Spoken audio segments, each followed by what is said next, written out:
Hey, this is Quincy Jones, and you are watching Billboard, so check it out. So, Quincy Jones, welcome. Thank you for joining Billboard. Coming up on a significant birthday, Yeah, 80. So, talk a little bit about that and it's what it one means. one number I never thought that would come out of my mouth, though. I'm celebrating with my celestial twin, who's Michael Caine. We were Wow. born the same year, month, day, and hour. Exactly, we hit Earth the same time. So, do you know offhand what different places you're going to be Yeah, at we with start Michael? in Vegas on the 13th of April. Mm-hmm. I'm just going to Party. wear something nice and just roll with it Okay. and just enjoy it. So, what makes a good party? Everything you know how to do. Everything you've learned in 80 years. And boy, I'm telling you, And what have you learned? between Michael and I, that's a lot of stuff, boy. What do you think about you're going to also be inducted into the Hall of Fame in April, right? That's coming up. I think it's too early.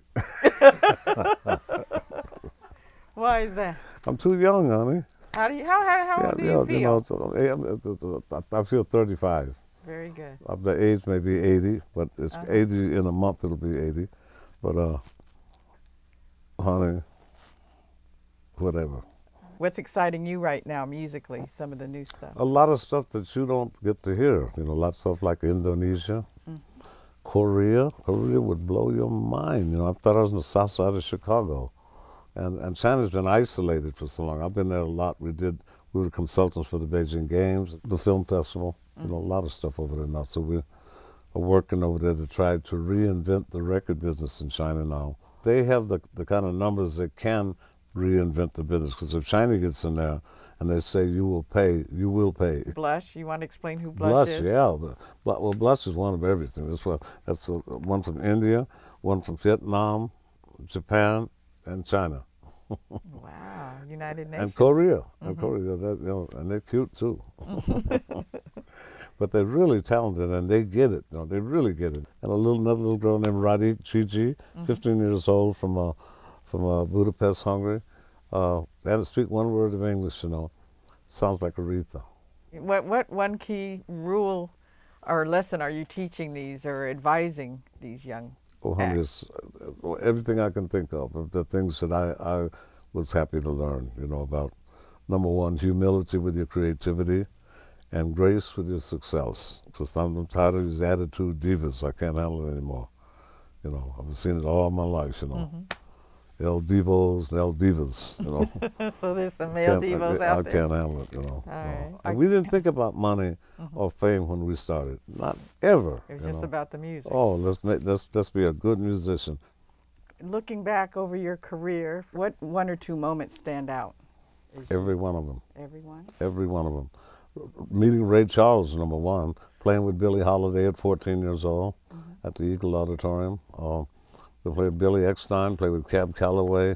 And we had dancers, we had singing, vocal groups, comedy, everything, Hamp tried to get me to join his band when I was 15. And I just went and got on the band bus. I didn't want to ask anybody. I didn't take any chances.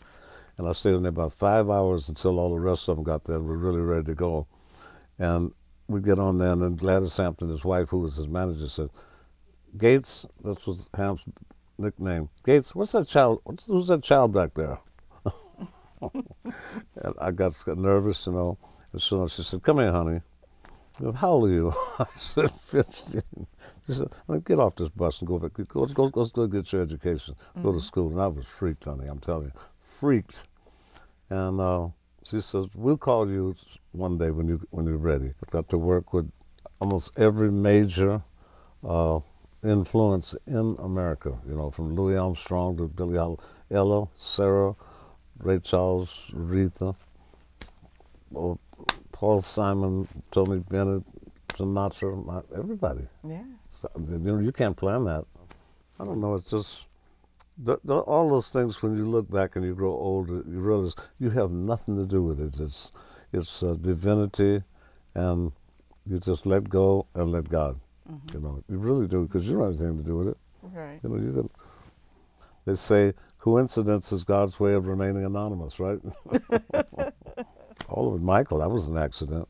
We did The Wiz, and he said, could you help me find a producer? I said, Michael, look, you don't even have a song in the picture yet. I don't want to think about that. let's get you a song. He only was on,